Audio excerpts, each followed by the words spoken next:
नमस्कार दोस्तों, आज आपको बचे हुए जो 7 एक्ट है उसके बारे में बताएंगे।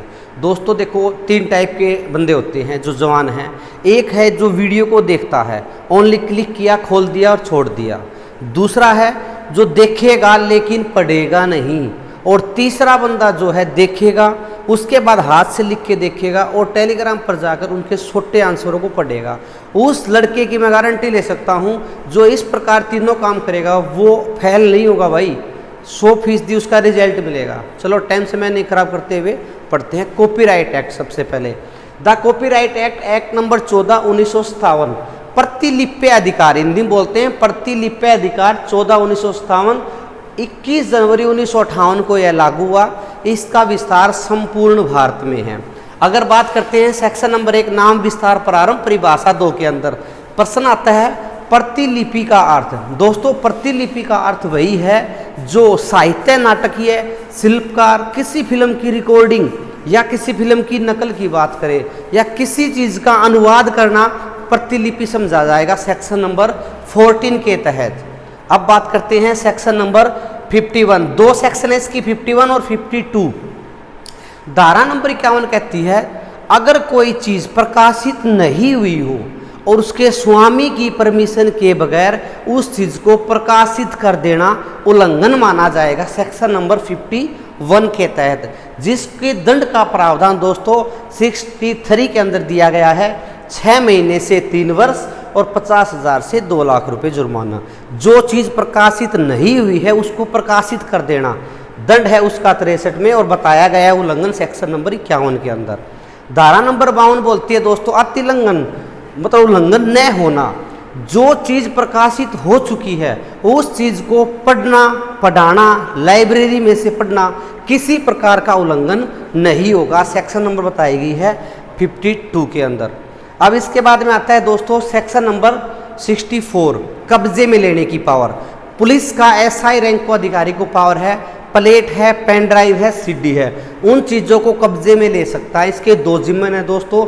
जिम्मन नंबर 1 है जब्त कर मजिस्ट्रेट को पेश करेगा और 2 नंबर बोलता है जो असल मालिक है आवेदन मजिस्ट्रेट को करेगा 15 दिन के अंदर।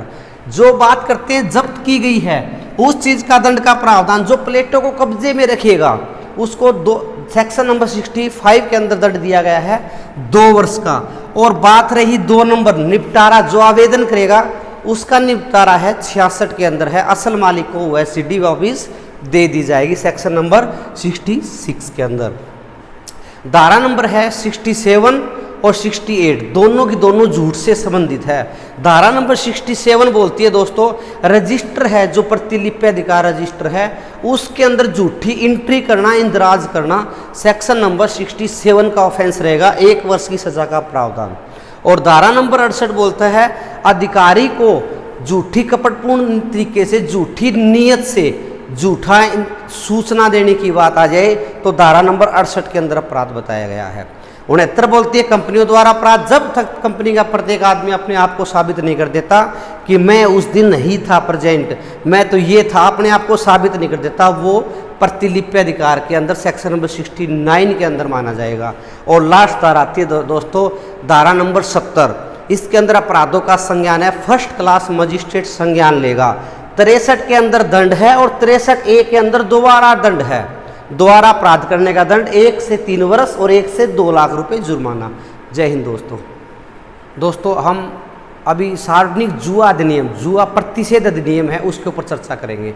पब्लिक गैम्बलिंग एक्ट जो जुआ है 1867 है, 3 एक्ट नंबर है 3 1867 लागू हुआ, 1/3/1867 के अंदर लागू हुआ, 87 नहीं 67 के अंदर लागू हुआ।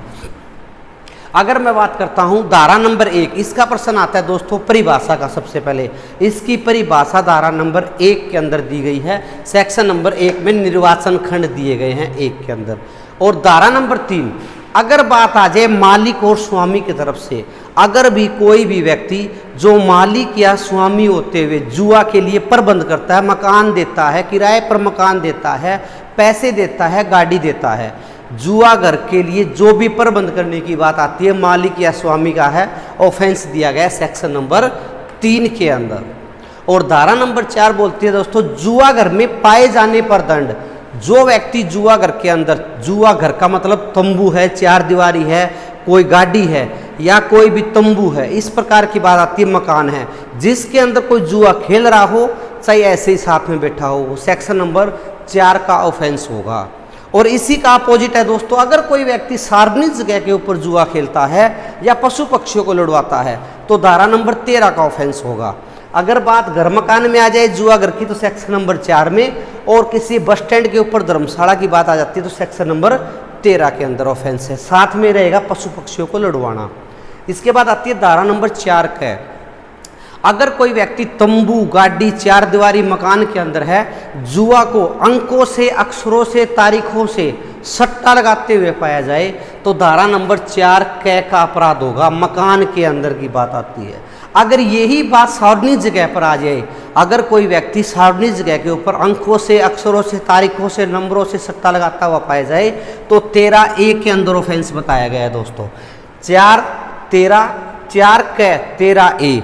और धारा नंबर 13B बोलती है दोस्तों, अगर कोई व्यक्ति 13 और 13A का ऑफेंस करता है, उस व्यक्ति को कोई भी पुलिस अधिकारी बिना वारंट गिरफ्तार कर सकता है 13B के अंदर। और लास्ट सेक्शन आती है दोस्तों धारा नंबर 5, तलाशी प्रवेश करने की पावर। जहां जुआ अधिनियम का अपराध घटित हो रहा है, सूचना मिलने पर ASP रैंक के अधिकारी से ऊपर के रैंक के अधिकारी को पावर है, मौके पे जाकर तलाशी ले सकता है और वहां पर माल मुकदमे कब्जे में ले सकता है और संदिग्ध व्यक्ति की गिरफ्तारी कर सकता है। पावर डेलीगेट कर ASI रैंक के अधिकारी को दी गई है। ओके, जय हिंद जय भारत। दोस्तों अभी हम बाल एवं किशोर श्रम प्रतिषेध अधिनियम के बारे में बात करें, लेबर एक्ट जो बताया गया है। एक्ट नंबर 61/1986 लागू हुआ 23 सितंबर 1986 के अंदर। दोस्तों इसके अंदर अमेंडमेंट है 35/2016 की। 29 जुलाई 16 को यह मंजूरी मिली, राष्ट्रपति का साइन हुआ और लागू हुआ 30 जुलाई 2016 को। इसका विस्तार संपूर्ण भारत में है। सबसे पहले बात करते हैं बालक। इस एक्ट के अंदर है क्या, बालक और किशोर को किस काम पे लगाया जाएगा ये बताया गया लेबर एक्ट के अंदर, और कहां पर नहीं लगाया जाएगा।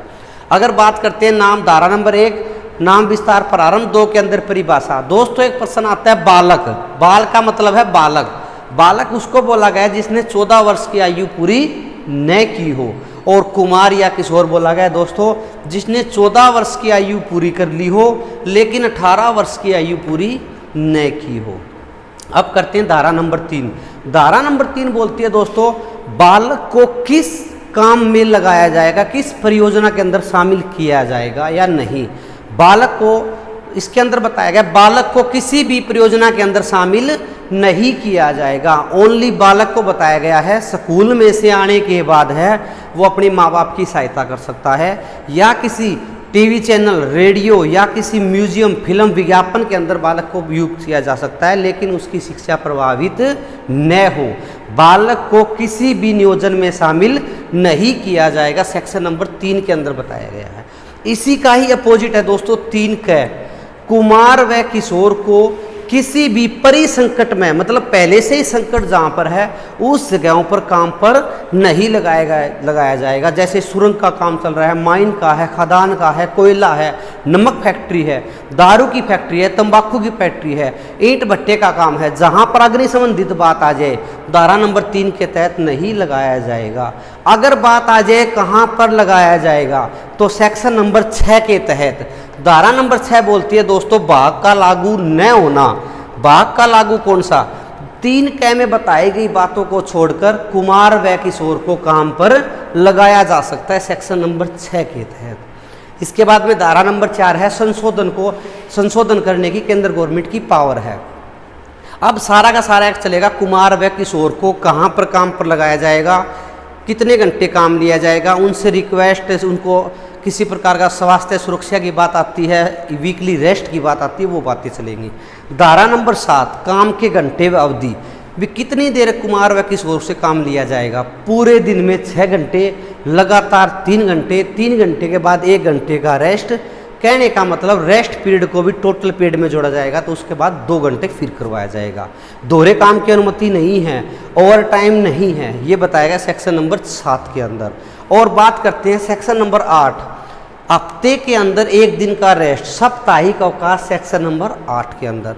धारा नंबर 9 बोलती है निरीक्षक लेबर इंस्पेक्टर को सूचना, कोई भी नियोजक है, कंपनी का मालिक है, लेबर इंस्पेक्टर को सूचना देगा मेरी कंपनी फलानी जगह पर लगी हुई है जहाँ पर इस प्रकृति का काम होता है, ये बच्चे मेरी फैक्ट्री में काम करते हैं। निरीक्षक को सूचना सेक्शन नंबर 9 के अंदर बताई गई है। धारा नंबर 10 बोलती है आयु विवाद, नियोजक कंपनी के मालिक और लेबर इंस्पेक्टर के बीच में किसी बच्चे को लेकर अगर आयु विवाद हो जाता है, उस आयु विवाद जैसे उसका पहचान पत्र भी दे नहीं है, उसका किसी प्रकार का डॉक्यूमेंट्स नहीं है, या डॉक्यूमेंट्स है तो उसके अंदर गलत है, तो उसका आयु विवाद मेडिकल करके उसका निपटारा किया जाएगा, सेक्शन नंबर 10 के अंदर बताया गया है। धारा नंबर 11 बोलती है रजिस्टर रखना जरूरी, जिस प्रकार धारा 9 के तहत निरीक्षक को सूचना दी गई है, इसी प्रकार जो नियोजक कंपनी का मालिक है वो अपने पास भी एक रजिस्टर रखेगा जिसमें बच्चे का डेट ऑफ बर्थ, बच्चे का आधार कार्ड, बच्चे कहाँ का रहने वाला है, उसकी एज कितनी है, किस प्रकृति का काम लिया जा रहा है, सारी बातें धारा नंबर 11 के अंदर बताई गई। रजिस्टर रखना जरूरी।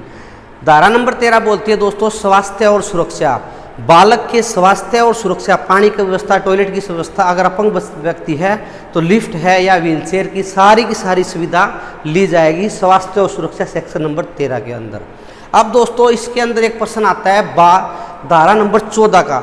अगर मैं बात करूं धारा नंबर 3 और 3 का, दो ही धारा हैं इंपॉर्टेंट, इनका कोई उल्लंघन करता है सस्तिया मतलब दंड दिया गया है धारा नंबर 14 के अंदर 6 महीने से 2 वर्ष 20,000 से 50,000 रुपये जुर्माना धारा। लेकिन 14 के 4 पॉइंट है दोस्तों, इसमें से प्रश्न उठता है। 14 का पॉइंट नंबर 1 बोलता है सभी अपराध संज्ञेय होंगे, कौन से, धारा 3 व 3 के अपराध। 2 नंबर बोलता है ख श्रम पुनर्वास निधि कोष, एक कोष बनाया जाएगा, निधि बनाया जाएगी, फंड बनाया जाएगा, उसके अंदर पैसे जमा किए जाएंगे। प्रत्येक राज्य गवर्नमेंट प्रति बालक 15,000 रुपये इसके अंदर डिपॉजिट करेगी। और बात आ जाए ग के अंदर, छुड़ाए गए बालक का पुनर्वास, जो निश्चित समय के अंदर है बालकों का पुनर्वास किया जाएगा जो छूटने हैं। और 4 नंबर बोलता है घ समझौता, धारा 3 और 3 क को छोड़कर समझौता किया जा सकता है। 3 का अपराध नहीं है, धारा 9 के तहत निरीक्षक को सूचना नहीं दी, रजिस्टर में एंट्री नहीं की, इन बातों का समझौता जुर्माने 50% जुर्माने के साथ किया जा सकता है। ये था दोस्तों लेबर एक्ट। दोस्तों पंजाब आबकारी अधिनियम है, उसके ऊपर चर्चा करेंगे। पंजाब आबकारी अधिनियम, अगर कोई व्यक्ति है विधिपूर्ण तरीके से आयात निर्यात परिवहन कब्जे में रखना, लेवल चेंज करना या नकली को असली के रूप में प्रदर्शित करना, सारी बातों का ऑफेंस है, अलग अलग धाराओं के अंदर दिया गया है। पंजाब आबकारी अधिनियम एक्ट नंबर 1 1914 जो हरियाणा के अंदर बहुत बड़े लेवल पर लास्ट जो अमेंडमेंट थी इसकी बड़े लेवल पर 2020 के अंदर थी, एक्ट नंबर था 4। ये दोस्तों मंजूरी मिली 26 मई 2020 को और लागू हुआ 8 जून को। इसका विस्तार संपूर्ण हरियाणा के अंदर है। अगर बात करते हैं 1 नंबर धारा नाम विस्तार और धारा नंबर 3, धारा नंबर 3 के अंदर दोस्तों इसकी परिभाषा दी गई है जुआ अधिनियम की 1 में, एक्साइज एक्ट की 3 में, घरेलू हिस्सा की 3 में। इसके अलावा सभी की सभी धाराओं की जो परिभाषा है सेक्शन नंबर 2 में दी गई है। धारा नंबर 3 इसका प्रश्न आता है परिभाषा, 2 बातों में बांट दी गई दोस्तों। 15 क बोलती है बड़े तथा छोटे अपराध, क के अंदर है बड़े अपराध और ख के अंदर आगे छोटे अपराध। बड़े शराब से संबंधित कोई भी आयात निर्यात परिवहन भट्ठी चलाना मिलावट करना किसी प्रकार का कृत्रिम स्पिरिट की बात आती है, सारे के सारे बड़े अपराध हैं और छोटे इनसे भिन्न अपराध। अगर बात करते हैं धारा नंबर 5, धारा नंबर 5 कहती क्या है, राज्य सरकार की पावर है फुटकर विक्रेता और थोक विक्रेता को कितनी मात्रा में शराब दी जाएगी। धारा नंबर 5 के तहत दोस्तों अगर बात करें फुटकर की बात, आमजन की बात, रम की है, वोदका, देसी जीन और साइडर। अगर बात करें विदेशी भारत में आयात कोई भी अंग्रेजी है विदेशी है, वो सारी की सारी 6 बोतलें की बात आएगी दोस्तों। ये पुरानी अमेंडमेंट है। और अगर मैं बात करता हूँ विदेशी भारत में निर्मित वाइन अंग्रेजी या बियर की बात, तो सारी की सारी 12 बोतल हैं। मैक्सिमम क्वांटिटी 9000 ml है 12 बोतल के हिसाब से। पौओं के हिसाब से भी आता है, आधों के हिसाब से प्रश्न आता है। 2023 की अमेंडमेंट की बात करें तो 6 बोतल रम की और सारी की सारी बाकी 12 बोतलें हो गई हैं। वो देखना दोस्तों पेपर में अपडेट है या नहीं। इसके बाद आती है सेक्शन नंबर 47 सिलेबस के अनुसार, अगर कोई व्यक्ति धारा नंबर 61 और धारा नंबर 63 का ऑफेंस करता है तो उसको पुलिस का जियोज, एक्साइज, कस्टम विभाग का जियोज उनको बिना वारंट गिरफ्तार कर सकता है धारा नंबर 47 के तहत। अब बात करते हैं धारा नंबर 61, विधिपूर्ण तरीके से शराब का आयात निर्यात करना, फैक्ट्री चलाना, बर्तनों को रखना, हथकड़ की बात आती है, फैक्ट्री चलाने की बात आती है, अवैध विनिर्माण की बात आती है, सारी की सारी धाराओं का ऑफेंस 61 के अंदर दिया गया है। धारा नंबर 61 बोलती है विधिपूर्ण तरीके से, पॉइंट इसके दो जिम्मन है दोस्तों, जिम्मन नंबर 1 और जिम्मन नंबर 2। जिम्मन नंबर 1 के शुरू में है, वैसे तो इसके 8 सब सेक्शन हैं। जिम्मन नंबर 1 का कैप पॉइंट बोलता है अगर कोई आयात निर्यात करता हो अवैध तरीके से, या कोई फैक्ट्री चलाता हो, या कोई बर्तन भांडा या किसी प्रकार की सामग्री रखता हो, 3 वर्ष की सजा और 10 लाख रुपए जुर्माने का प्रावधान है। जिम्मन नंबर 1 का जिम्मन नंबर 1 बोलता है अगर कोई विनिर्माण करता है, चलती भट्ठी मिल गई, 2 वर्ष की सजा 2 लाख रुपए जुर्माना। पॉइंट नंबर 2 बोलता है लहान हथकड़ खुमार, मतलब कहने का हथकड़ का आपका पौवा मिल गया उसके पास, 1 वर्ष की सजा 1 लाख रुपए जुर्माने का प्रावधान है। और इसके अलावा मद निर्माण शालाओं से संबंधित है। और पॉइंट नंबर 2 बोलता है दोस्तों धारा नंबर 29 बिक्री की मनाही, और धारा नंबर 30 काम की मनाही, जिसकी उम्र 25 वर्ष से कम हो। इनसे भिन्न बातें, आदेश, परमिट, इन प्रकार की बात आती है तो पॉइंट नंबर 2 का अपराध होगा। अब करते हैं धारा नंबर 62। 62 के बहुत क्वेश्चन है दोस्तों। अगर कोई व्यक्ति धारा नंबर 29 बिक्री की मनाही, काम की मनाही 30 के अंदर 25 वर्ष से कम अगर उनको देता है या काम पर रखता है, धारा 62 का ऑफेंस।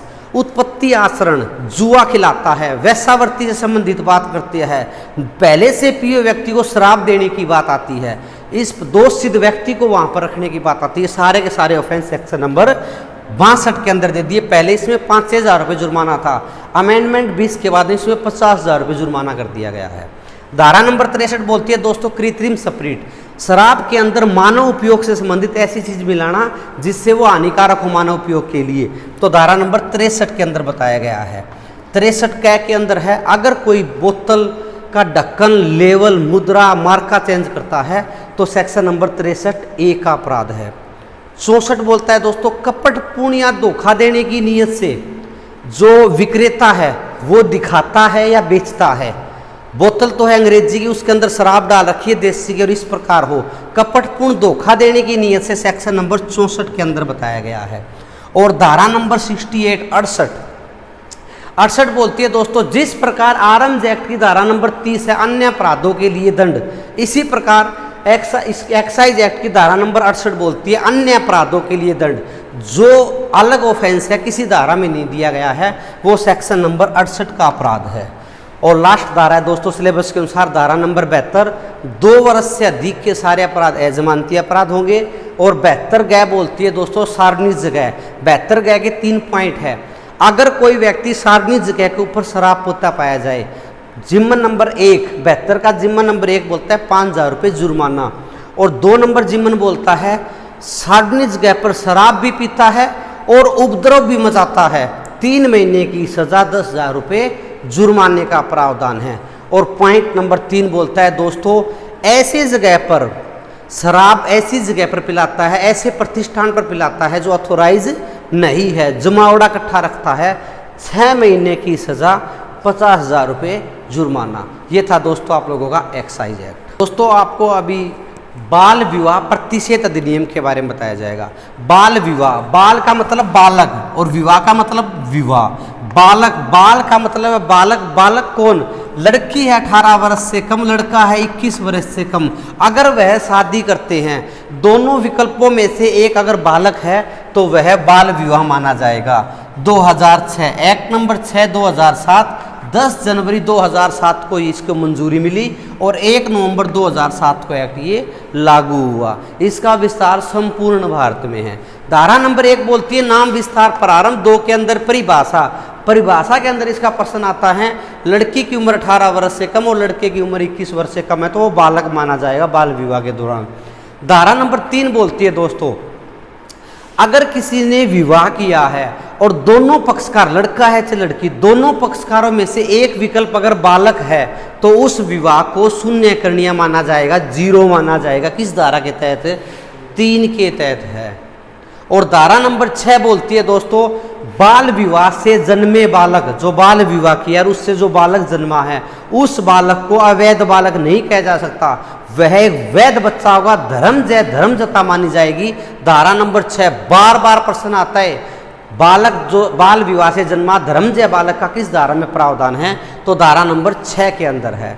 और धारा नंबर 8 बोलती है दोस्तों, न्यायालय में अर्जी जहां पर बाल विवाह किया गया है या बाल विवाह जहां पर संपन्न किया गया है या किराए के मकान में रहते हैं, नज़दीक लगी न्यायालय के अंदर अपनी अर्जी दे सकते हैं, अपनी उससे निवास से संबंधित, पोषण से संबंधित इस प्रकार की अर्जी लगाई जा सकती है। और धारा नंबर 9 बोलती है दोस्तों, बाल विवाह किया गया जिसके अंदर लड़का वयस्क है, 18 प्लस है, 18 से ऊपर 21 से कम का है, तो उसको भी दंड का प्रावधान दिया गया है, 2 वर्ष की सजा का प्रावधान। बाल विवाह के अंदर लड़के की उम्र 18 वर्ष से पश्च है, वयस्क बालक के लिए दंड दिया गया दोस्तों, धारा नंबर 9 के अंदर दिया गया है। अब प्रश्न आता है दोस्तों 10, 11 और 13 में से। धारा नंबर 10 बोलती है, अगर कोई व्यक्ति बाल विवाह के लिए आयोजन करता है, बाल विवाह को संचालित करता है, निर्देश देता है, दुष्प्रेरण या उकसाता है, तो सेक्शन नंबर 10 का ऑफेंस बनता है। और धारा नंबर 11 बोलती है दोस्तों, बाल विवाह के लिए प्रोत्साहित करना या अनुमति शब्द आए, अनुमति देता है, तो सेक्शन नंबर 11 का ऑफेंस होगा। और धारा नंबर 13 बोलती है दोस्तों, प्रतिषेध रोकने की न्यायालय की शक्ति है। अगर न्यायालय को पता लगता है या किसी अन्य व्यक्ति से पता लगता है भी बाल विवाह हो रहा है, तो मौके पर जाकर बाल विवाह प्रतिषेध अधिकारी मौके पर जाकर विवाह को रोक सकता है और उस विवाह को शून्य माना जाएगा।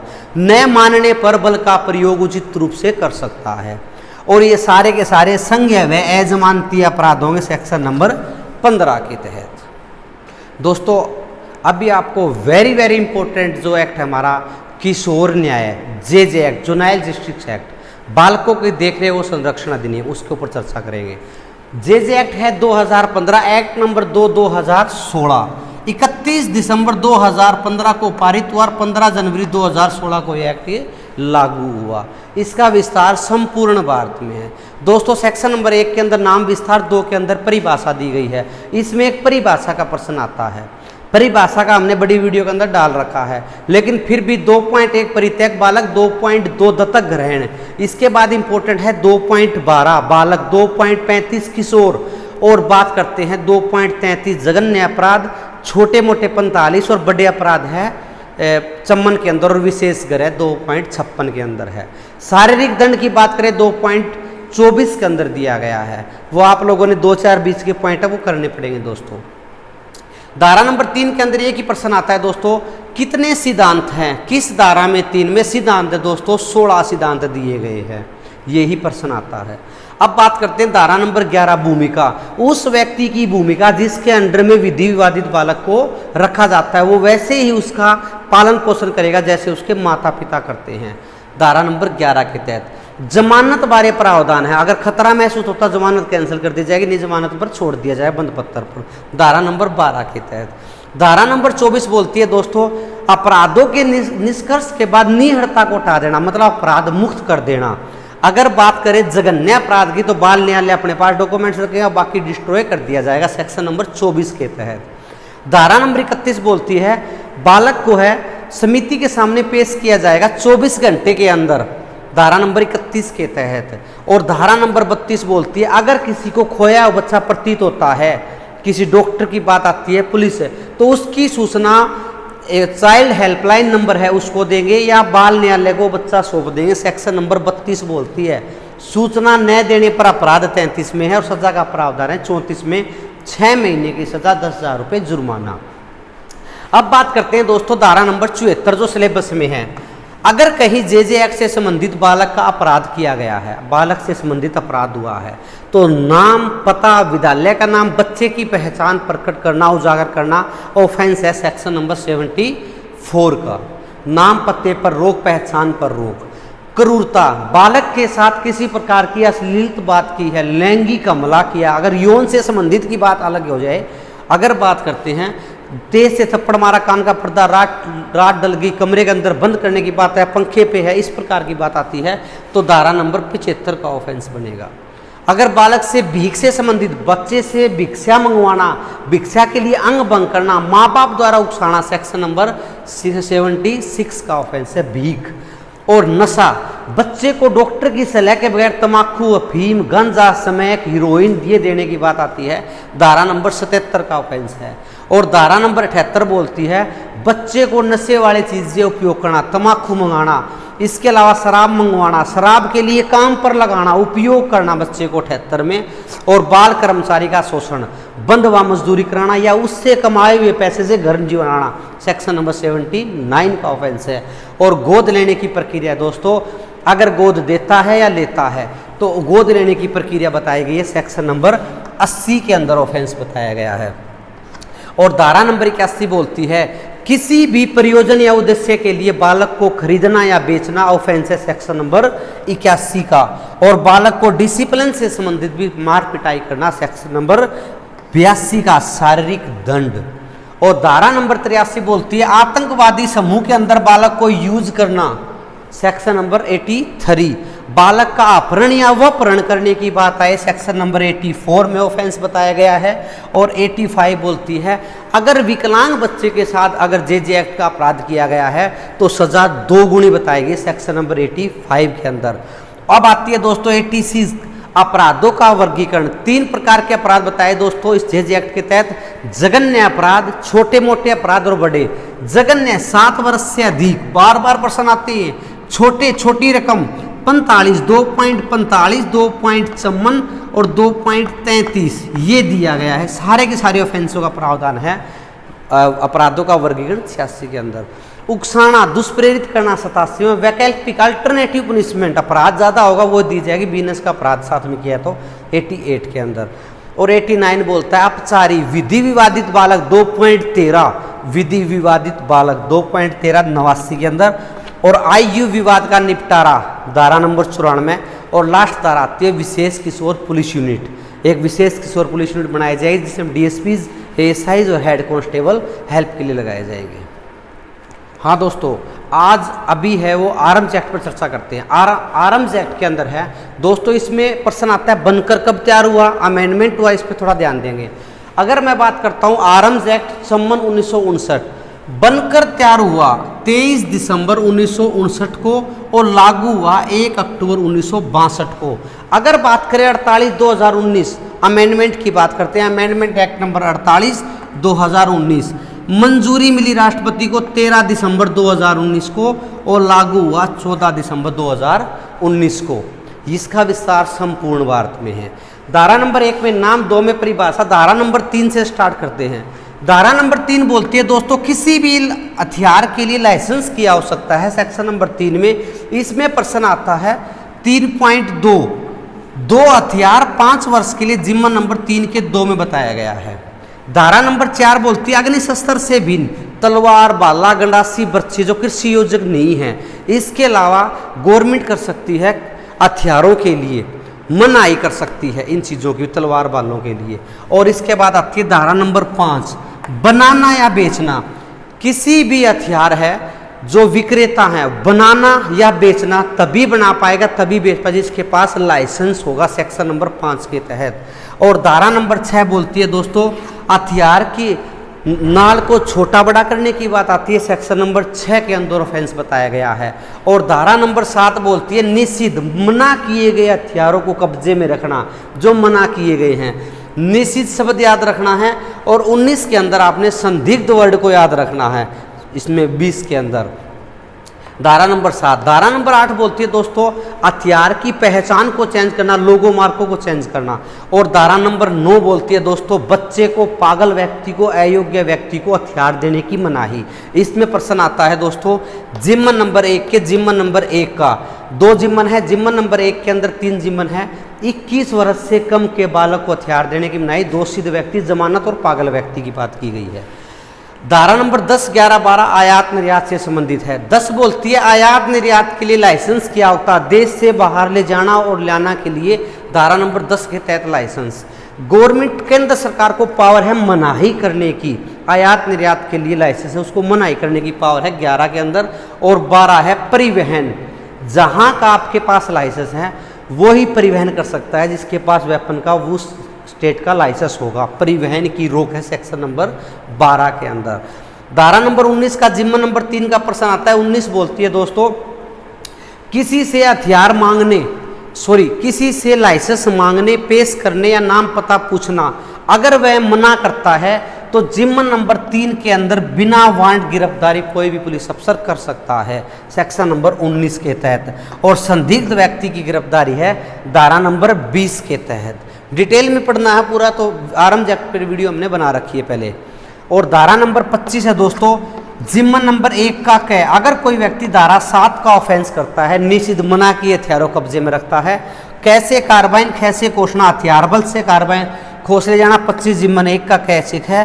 2 से 9 दोनों 9 के अंदर बताया गया पागल बच्चे को 21 वर्ष से कम के बालक से हथियार की 2 के 9 में है, 5 से 19 मांग करने पर, और 7 से संघ या संगठन जो संगठन का अपराधी है 5, 6, 11। और अगर बात करें संघ का है 6 में तो 3 से 12 तक के।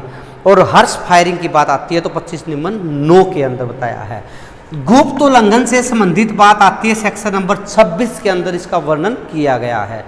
गैर कानूनी तरीके से किसी को मार देने की बात आती है तो जिम्मा नंबर 3 के अंदर मृत्यु दंड का प्रावधान बताया गया 27 जिम्मन 3 में। और 28 बोलता है नकली को असली के रूप में प्रदर्शित करना, फोर्स को जब भी उसको गिरफ्तार करने के लिए जाते हैं, अन्य व्यक्ति को गिरफ्तार करते हैं, उस पर फायर खोल देना या प्रयत्न करना, नकली को असली के रूप में प्रदर्शित करना सेक्शन नंबर 28 के अंदर बताया गया है। और धारा नंबर 29 बोलती है ऐसे व्यक्ति को हथियार देना या उससे लेना जो उसके पास लाइसेंस नहीं है या हकदार वो नहीं है, सेक्शन नंबर 29। और 30 नंबर बोलती है, जैसे अभी कराई थी आप लोगों को एक्साइज एक्ट की धारा नंबर 68 और आर्म्स एक्ट की धारा नंबर 30, अन्य अपराधों के लिए दंड धारा नंबर 30 के अंदर फेसबुक पर फोटो वगैरह डालना। और 38 बोलती है दोस्तों सभी अपराध संज्ञेय होंगे। और 39 बोलती है मजिस्ट्रेट को कुछ मामलों के अंदर आर्म्स एक्ट के अंदर मजिस्ट्रेट की पूर्व मंजूरी की बात आती है। दोस्तों 2 तरीके के हैं, मैंने आप लोगों को पहले 7 एक्ट करवाए, अभी 7 एक्ट कराए। इसके बाद में आपकी तरफ से क्या फीडबैक आता है मेरे को जरूर बताना। Thank you. जय हिंद, जय भारत।